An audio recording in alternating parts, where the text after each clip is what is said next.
पूरी तरह। दो लोग दुनिया में कभी कोई कारनामा सर अंजाम नहीं दे सकते, एक जो हराम खाता हो, एक जिसकी नज़र नापाक हो। मोहम्मद बिन कासिम जब यहाँ आए थे ना, तो एक दिन बड़े परेशान थे। तो एक बुजुर्ग कहने लगे आप क्यों परेशान हैं? कहने लगे राजा दहर से मुकाबला है और हमारी फ़ौज तो सिंध के रास्ते भी नहीं जानती, ज़ुबान भी नहीं जानती, लड़ेंगे कैसे? 2-4 दिन के बाद उन बुजुर्गों की दोबारा मोहम्मद बिन कासिम से मुलाकात हुई तो बड़े खुश थे। कहा आप क्यों खुश हैं? कहने लगे वो मेरा मुकाबला नहीं कर सकता, मैंने तहकीक कर ली। कहा क्यों? कहने लगे नज़र का गंदा है, और जो नज़र के गंदे होते हैं वो मैदानों में ठहरा नहीं करते।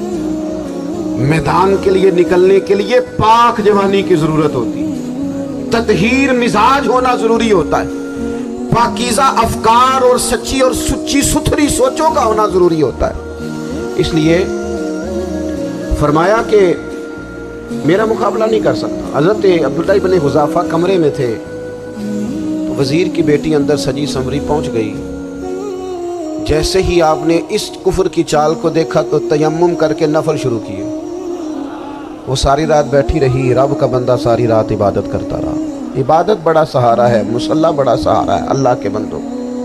सुबह दरवाज़ा खोला, वज़ीर ने अपनी बच्ची से पूछना चाहता था रिज़ल्ट क्या निकला, तो कहने लगी पीछे हट जा, अब तेरा मेरा ताल्लुक कोई नहीं, मैंने नबी पाक का कलमा पढ़ लिया।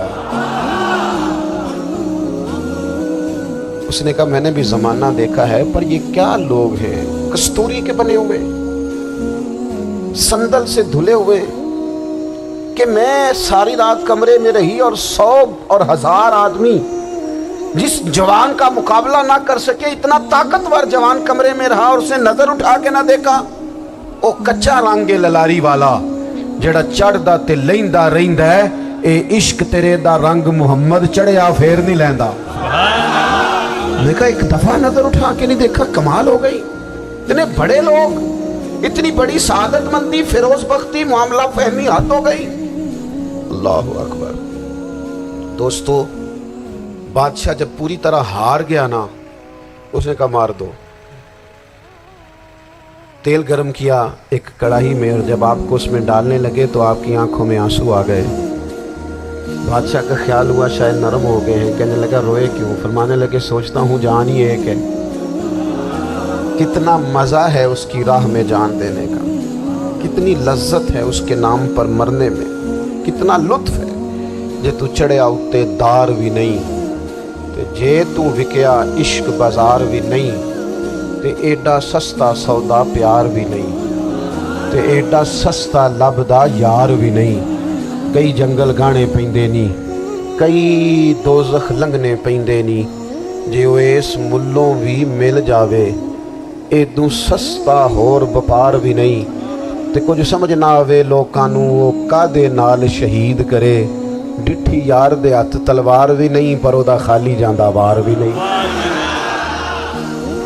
कहने लगे एक जान है ना, तो दिल करता है हजारों होती तो एक एक करके महबूब के नाम पे कुर्बान करता, जब मेरे पास है ही एक, करूं क्या? हजरत अब्दुल्लाह इब्न हुज़ाफ़ा रज़ी अल्लाह ताला अन्हु जब रोए और बादशाह ने ये बात सुनी, तो बादशाह उठ के खड़ा हो गया, सारे वजीरों मुशीरों को कहने लगा तुमने कहा था ना बंदा ज़ाया करने वाला नहीं, ये भी ज़ाया करने वाला नहीं। कहने लगा मेरा माथा चूमो, तुम जैसे लोगों को कत्ल नहीं करना चाहिए, आज़ाद करना चाहिए। अजीज़, अपनी ज़िंदगी से ना ये बहुत ज़्यादा हिरस, हवस, तमा, और ये किसी बात की भी हो हिरस, सिर्फ पैसों की नहीं होती, शोहरत की भी होती है। ये बीमारी इंसान को इख्तदार की भी होती है, तारीफ़ की भी बीमारी होती है, ये सारे नुक्स होते हैं लोगों को। और माज़अल्लाह बात जुब्बों कुब्बों के अंदर भी होते हैं, वहाँ भी पनपते हैं। अपनी ज़िंदगी जब तक उस सादगी में नहीं लाओगे जो रसूल पाक ने अता फरमाई, जब लोग आसानियों में पूरी तरह उलझ गए तो फिर वो दूर हुए और कुफ्र चढ़ गया। दूसरी बात, अल्लाह के महबूब सल्लल्लाहु ताला अलैहि वसल्लम की मोहब्बत हमसे तकाजा करती है कि हम उस मिशन के लिए काम करें जिस मिशन के लिए रसूल पाक ने काम फरमाया है। हम सारे काम बड़ी मजबूती से, सोच समझ के, तदब्बुर से, हिकमत से, तकाज़ों को मद्देनज़र रखते हुए करते हैं सारे काम। दीन के काम में हमारा मिजाज नहीं होता, ओ हो जाएगा जी, आप बिस्मिल्लाह पढ़ें जी, शुरू करें जी। आप तकाज़ों को समझें, चीज़ों को दबाएं नहीं, چیزوں پر غور کریں. کسی کے ذہن کی سطح پر سوال ابھرتا ہے, اس کا تسلی بخش جواب دیں.